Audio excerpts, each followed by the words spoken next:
Hey guys, welcome back to the motorcycle garage. Today we're doing another quick little job that isn't the side panels, which is preparing these for Cerakote.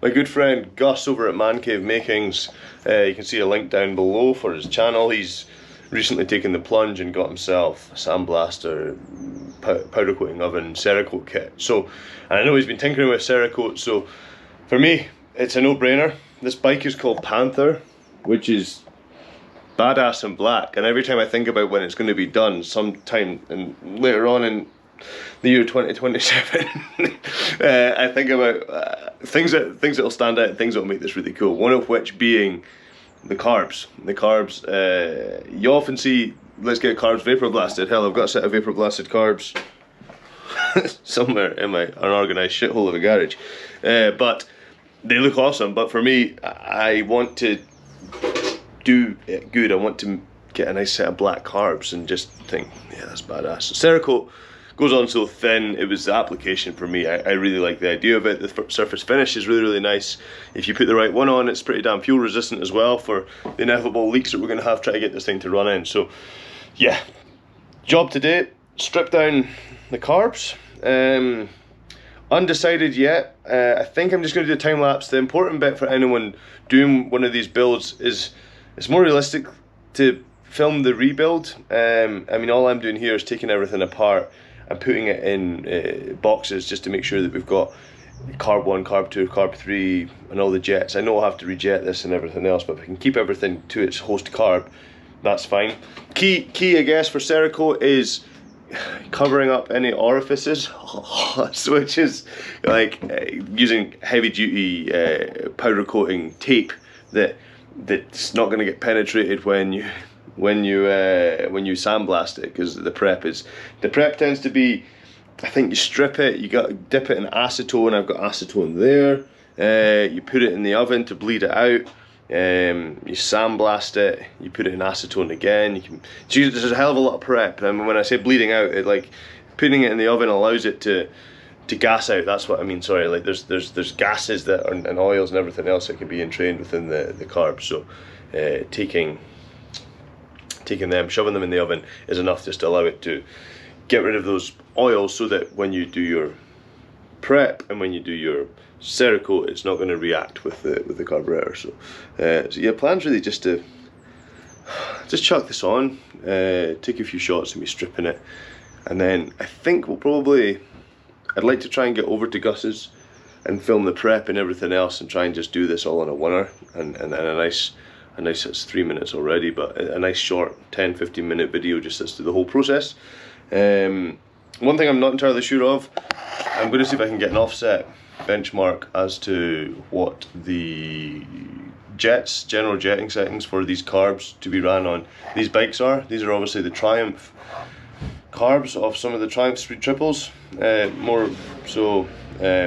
not entirely sure what jet settings I need, but it would be a shame to put the whole thing together with the wrong jets, or at least not as close to the right jets that I need. So I'll see if I can get them as well. So stay tuned guys, it should be an interesting one. Any questions, just pop them down below, and yeah, let's get on with it.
We'll get it out.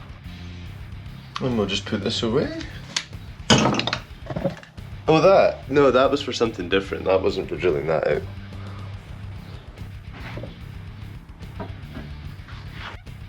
That was fiddly. I still need to get myself a set of GIS screwdrivers, and I think that probably would have cured that problem, but the brass was very soft on that screw, so I ended up just having to just drill it out, and the threads and everything are fine. I managed to get a small 2mm drill bit to go through the 4mm thread, but yeah. I didn't record it because I didn't know how it was going to pan out, but it's a roaring success.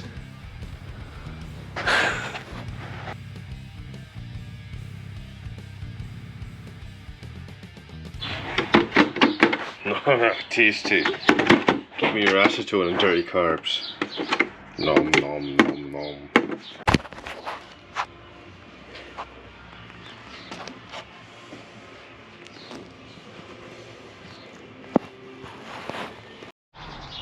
Okay, we need to go and chuck these in the oven at about 150 degrees. I don't know why I'm whispering, for about 30 minutes. And then what should happen is any of the oils that are left in here should hopefully just come out, but we'll see that. Could I have probably done this a little bit better and wrapped them all individually? Yeah, probably, but this is a stealth operation. We've got to do it in one go. But she's also in the kitchen right now, so I'll let you know how we get on. Do do do do. Do, do, do, do, do.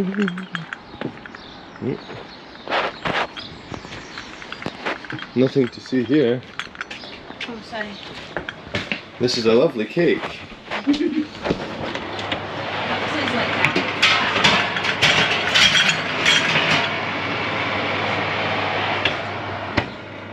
Bake my pretty. Okay, I've let these cool down a little bit. So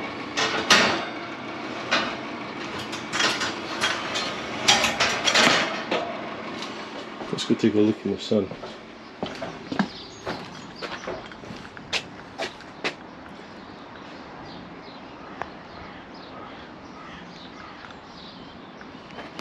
We'll get them on the workbench and have a little look.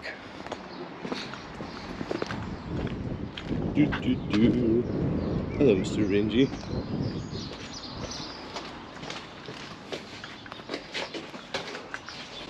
Right. Ah, bastard.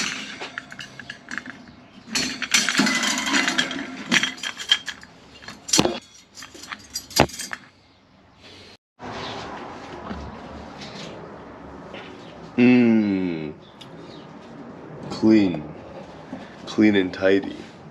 So I have started, I guess I skipped a few steps last week. I was trying to get bits and pieces done. So to explain to you, I'm assuming I've not already spoken about this, but to explain to you in more detail, when cerakoting, it's quite complex. It's all like any good thing, it's all in the prep. Any good paint job's all in the prep. So for cerakoting, you kind of need to get ultra clean.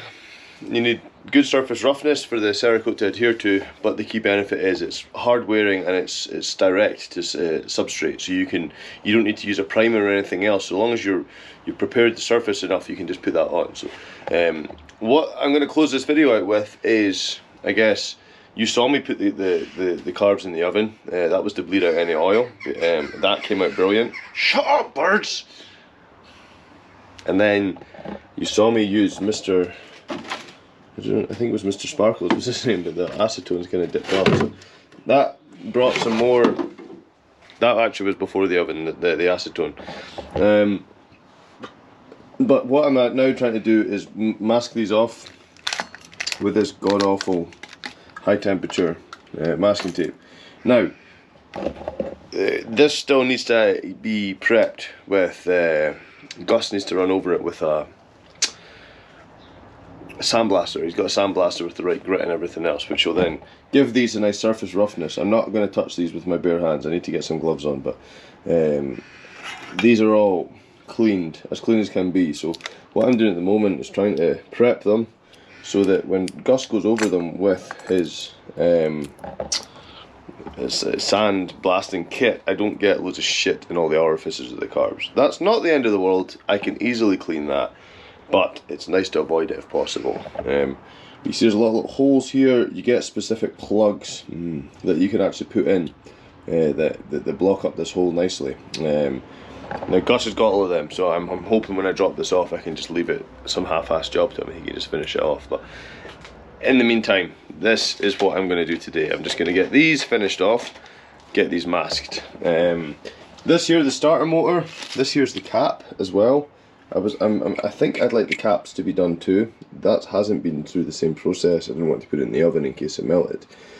I do need to just have a little think about this. Gus might be able to just quickly run over that with sandblast material and Cerakote it. We're using the air dry Cerakote. We don't need the high temperature cure, I don't think. So no worries about any plastics or anything melting. So get those caps chucked in as well. And then we'll leave it from there. But what I'm going to do is just set up a wee time lapse just of this shit happening.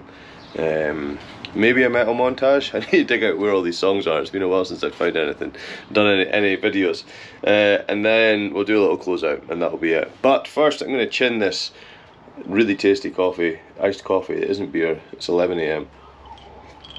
Got at least another hour to wait for that. And then, yeah, we'll close this video off. So, enjoy.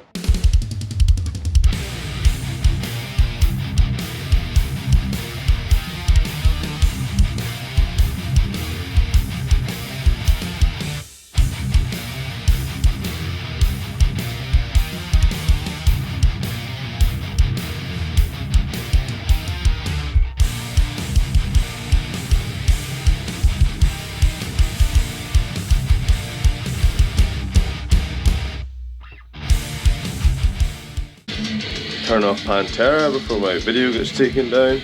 I've got an idea. This actually isn't going to be. This isn't going to be going under high temperatures. So I'm not sure why I need to use this god awful tape which barely sticks. I'm going to have a quick chat with Gus and then see if there's a better way of doing this. If we can just use something like masking tape or otherwise, just to make sure that we've actually got a nice decent bond, because this stuff's shit. Just a second. I'm just going to go with frog tape for the time being, because it's easier to apply and we don't really know what's going to happen when it goes into the sandblaster. This stuff's shit. This stuff's really shit. Well, look at it there. It's just going to come off just by gently pressing it. So I'm not happy with it.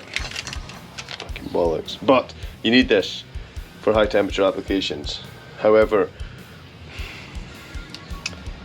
it's all about understanding what bits we do and don't want coated. We don't want much to go inside the carb if possible, but that doesn't necessarily mean it's going to be the end of the world if it does go inside the carb. So I don't really know. I'm just going to frog tape the shit out of this and we'll get it off to Gus and he can do a few passes with the sandblaster, and then we'll either put it on a hold until I come back, or if he's happy to go ahead and do it, then we'll just do it. But we'll just play it by ear, see how it goes.